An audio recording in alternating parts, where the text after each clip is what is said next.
You're listening to Not Your Average CEO Lifeline with your hosts, Danielle Cuomo, CEO, Nicole Els, COO, Chief Operations Officer, and Cassandra Blake, Virtual Operations Manager. We are here to provide you with a vital lifeline to executive advice that you've never heard before.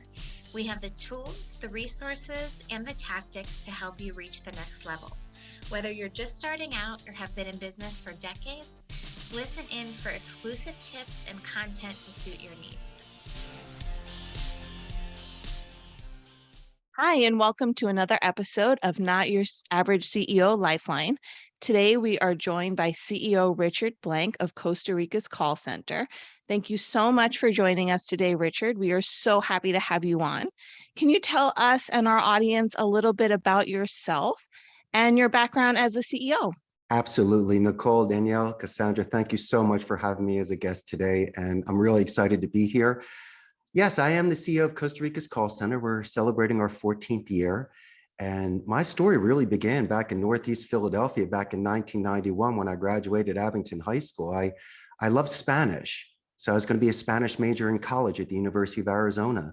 And so by mastering the language, I was very prepared at the age of 27 to have a 1 in a million opportunity to move abroad and work at my friend's call center for a couple of years. And I really learned the business from the inside and out. And then in my mid 30s, I was ready to throw my hat in the ring and start my own company. And my wife and I did it from scratch. And here we are today. Congratulations on 14 years. Virtual Assist USA is also celebrating their 14th year this All year. So right. we have that in common, Yeah. which is great. Am I correct by saying that you decided to run a school for telemarketing? I like to think that besides my own call center, I do advanced telemarketing. I just don't give you a script and say, go make some phone calls. Nicole, what I like to do is I like to onboard. And since English is their second language, I take very seriously that delicacy of that investment. So we focus on the thesaurus.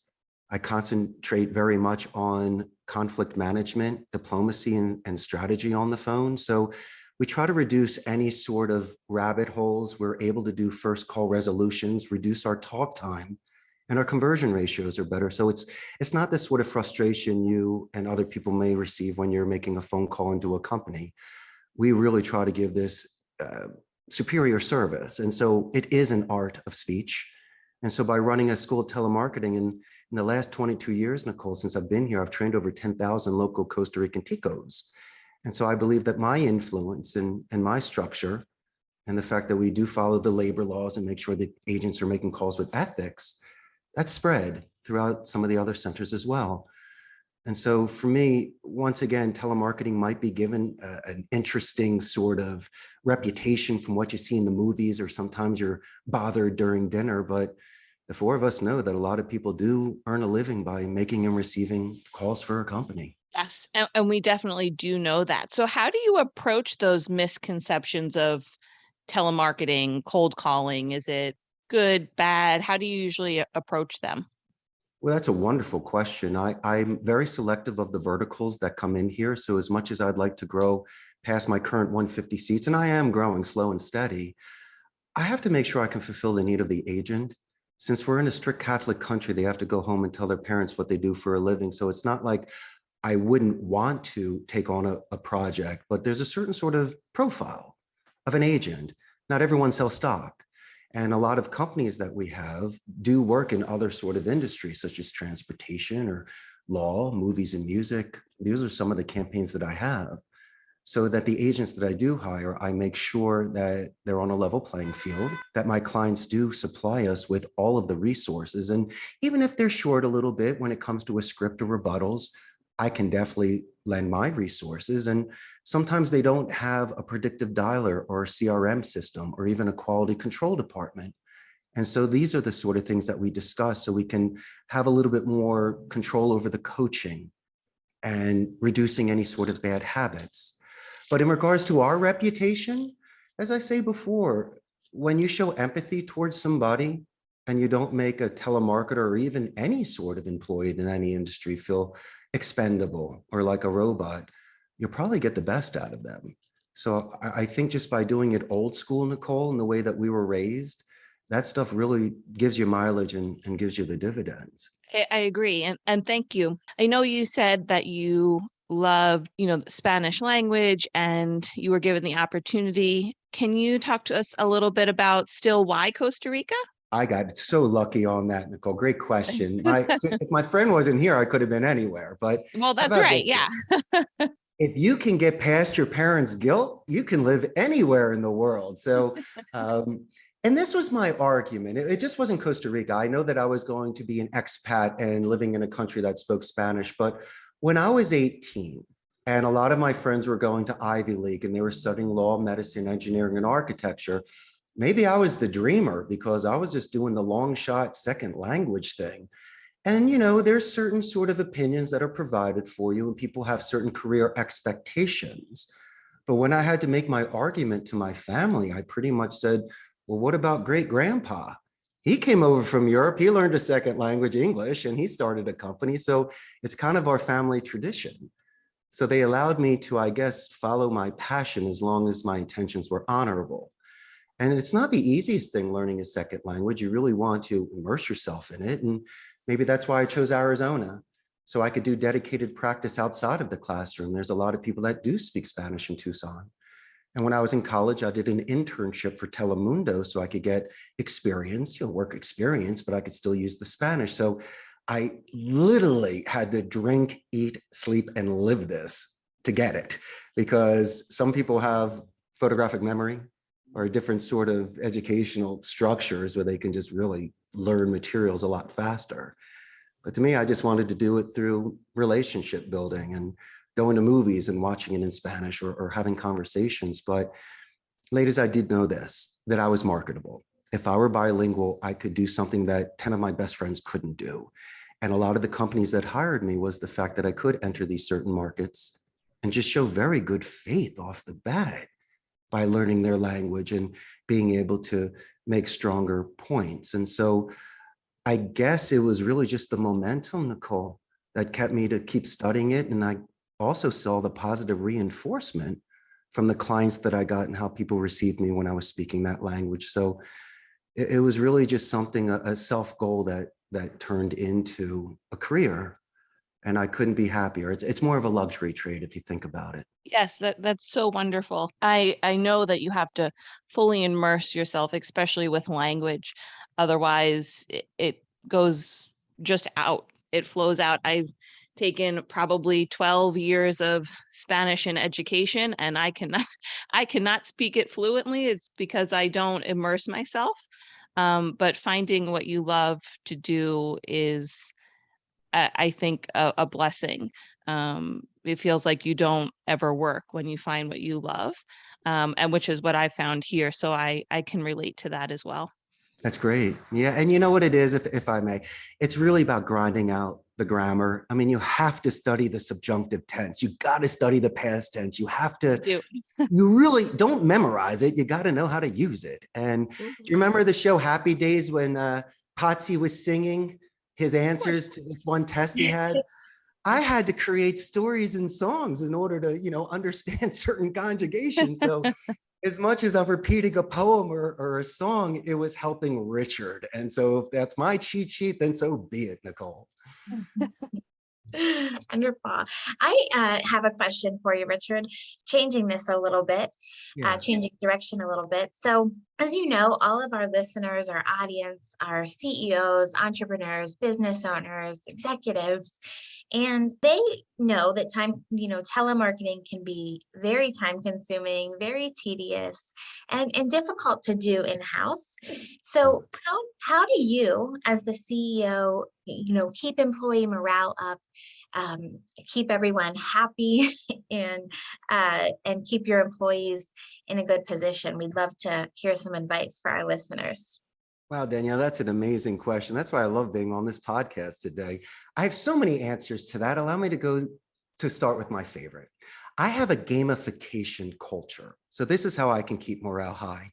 I am an avid collector of classic arcade pinball machines and also the retro arcade machines and air hockey tables. And so I've created a neutral environment where people can let off steam, recharge batteries, make friends from other departments, and hang out with El Jefe. And so I always felt like playing a classic pinball machine can put you in a good mood. That's number one.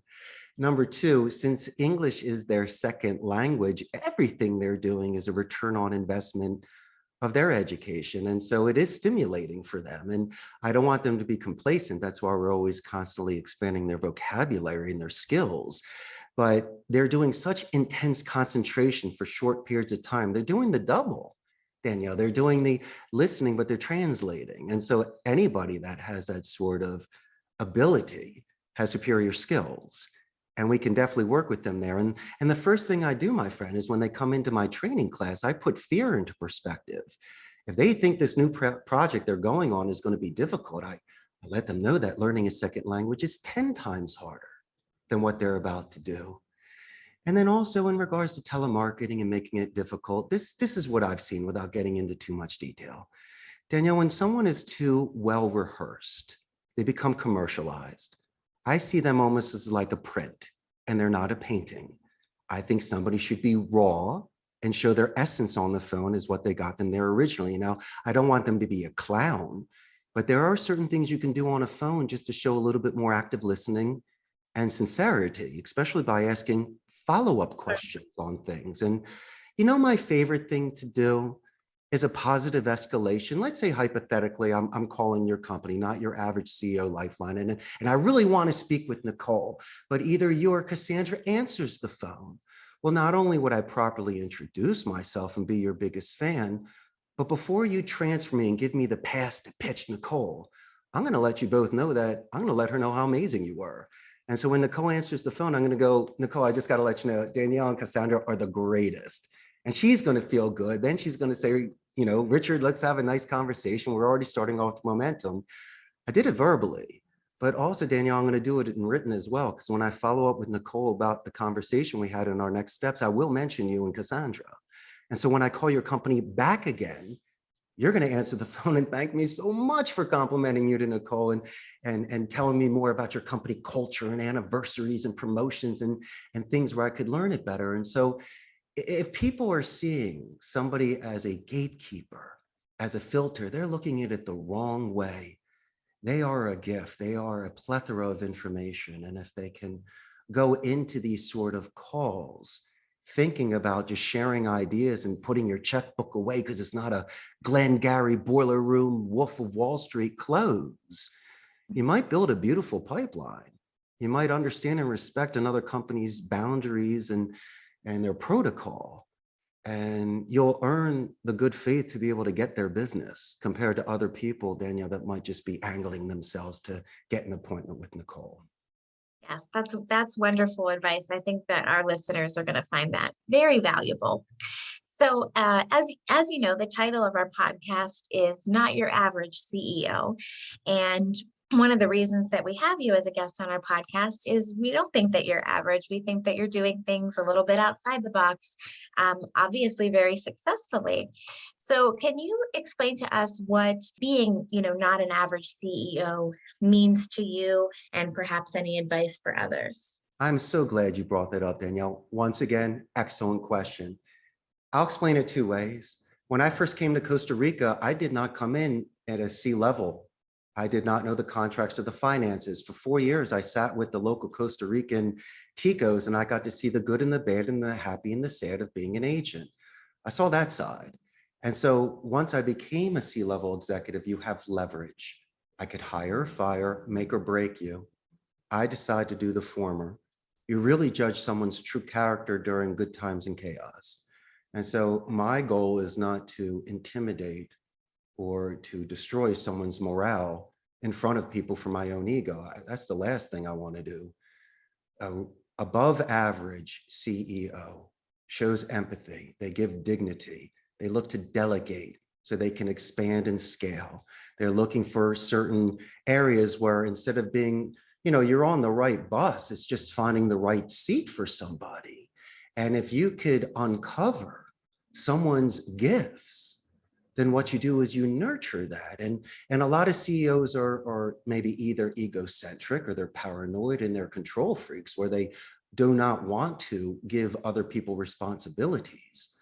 But in order for me to have grown to such large numbers and to have people with me over a decade, I needed to have more faith in others. And don't kid yourself.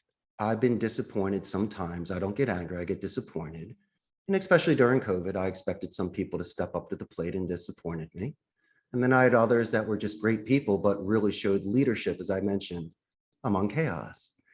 And so it really makes you humble, and you're very grateful for those that will continue to put wind in your sails. And so being a CEO of a company, if you just want the title and the parking spot and the corner office, you'll get it. But sometimes these jewels lose their luster and you get bored counting your coins and you're looking for other sort of stimulation. And my stimulation is how many families can I feed a month? And how many people can come up to me and sincerely say, thank you for giving me job stability and believing in me, and not just saying, good job, champ. Well, what did Danielle really do? Just don't call her a champ. Let her know that you listened to her phone call last week and she was incredible when she was speaking with Nicole and she got the appointment and she used the rebuttals and she did the name drop and she did active listening. That's what you talk about. You give them real successes. And that's been my secret to success, ladies. It's just, once again, breaking bread with the people, having synergy where all parts work together for the common good of the whole, and just be thankful for every day. I live in paradise, Costa Rica. This is a 1 in a million. It should have never happened. My stars became aligned. So why do you think I click my heels and smile every day? I know you can't see me, but I wore a suit because every single day is a happy day for Richard. And if I can have that sort of feeling with myself, then ladies, I can expand and share that energy with others. Slightly jealous about you being in Costa Rica. Just going to say that right now. So with that being said, you have definitely provided some wonderful insight for our listeners, for us as a management team in general. To kind of just wrap things up a little bit, what type of overall advice would you give to our listeners in the CEO position, entrepreneur position, or anything like that? Yes, Cassandra. Well, the most important thing is that I have my own me time. I mean, this thing can be moving very fast. And so I tried to get, I can't do Eastern meditation. I just don't have that sort of discipline yet. But there are moments that I give myself so I can decompress any sort of crazy stimulation, let my mind wander and put things in perspective. And so there are 3 things I really love to do. I like to wake up every day and go to my home gym for a couple hours, so I take care of myself. I love washing my convertible on Sundays. And I also like playing pinball marathons. So when I'm doing these things, I can reward myself, I can relax and have some fun. And I also believe that not to be so hard on yourself, because a lot of the naysayers and the gray believers are the ones that love you the most. And maybe their N-O, Cassandra, means that they don't K-N-O-W enough about what you're doing. And so I think it's very important to go the distance, to be able to look at yourself in the mirror and have that sort of, you got to be valiente, you got to be strong, you got to stand up for yourself and be brave. And I'm not saying to just drop things on a whim and change your life. There is certain sort of due diligence and preparation prior to it. But if you have a certain goal, you might be walking alone on this one, and it might be almost a forced march. But if you can go the entire distance like you have, Danielle, Nicole, and myself, there's no reason why we can't fulfill our own destinies. And as much as it sounds flowery and poetic, but look what I did. I'm a Philly boy. How I ended up here is no idea. But this is what I do know, that if I never took these risks, I would have never gotten these rewards. And so I'm very satisfied with my younger self for making these big, big choices and following through with it. That is beyond excellent advice, Richard. It's quite ironic that you brought up meditation. It was a very hot topic for Cassandra and I yesterday, as meditation is something for me, and maybe not so much for Cassandra. But the advice I think that you just gave about taking those risks will definitely hit home for a lot of our entrepreneurs that are maybe looking to start a business, or do they take that jump? So that advice is very invaluable for them. Nicole, may I add one last thing? And then I have a Of question for course. you about meditation. Sure. I don't want you to think your audience that I did this with a loan, a business partner, or moving quickly. I first started renting a seat at a glorified internet cafe, like a blended center. And once I saved enough money and had a couple dozen, I then rented space and built out 150 seats in a server room.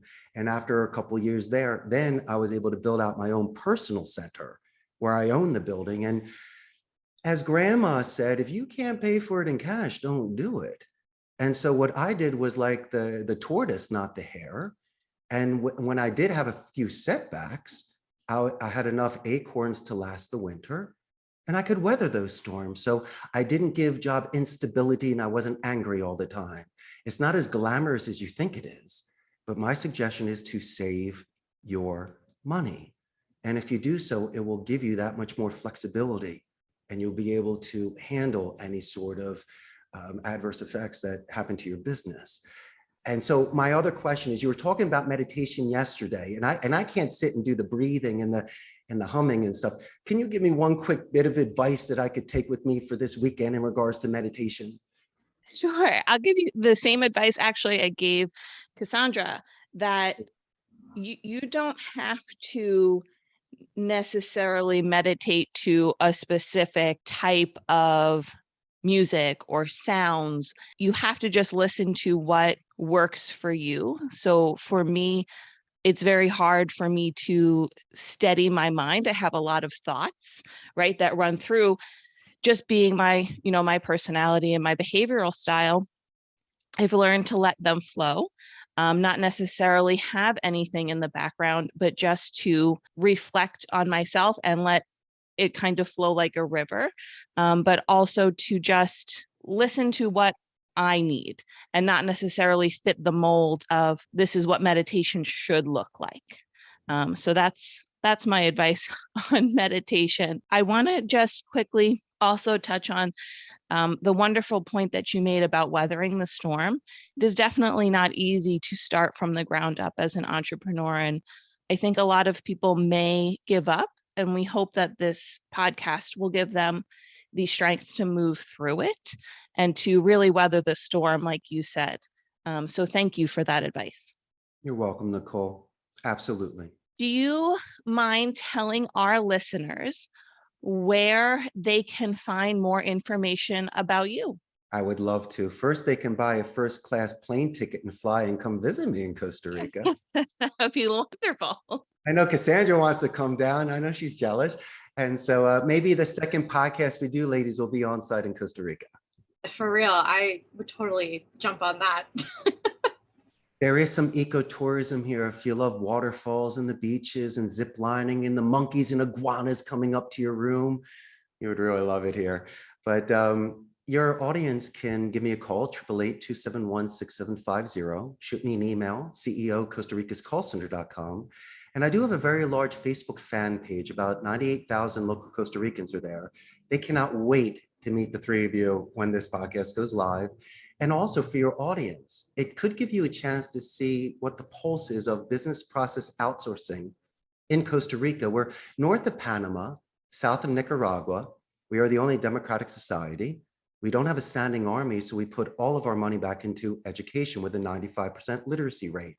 And you're going to love this. Companies such as HP, Intel, Oracle, and Amazon are here. So we pack a punch. And as I mentioned before, it is Central America paradise. We're on Mountain Standard Time. It's a couple hours direct flight. And your buddy Richard is here. And you know I got a ton of suggestions for you. So definitely use me as a friend and a resource in Costa Rica. Thank you so much, Richard. It was a pleasure having you on our podcast today. Thank you so much. Pleasure was mine. You've been listening to Not Your Average CEO Lifeline with your hosts, Danielle Cuomo, CEO, Nicole Els, Chief Operations Officer, and Cassandra Blake, Virtual Operations Manager. This podcast has been sponsored by Virtual Assist USA. If you would like to know more about the hosts or exploring virtual assistant services, visit virtualassistusa.com for more information, free virtual guide magazines, access to networking groups, and much more.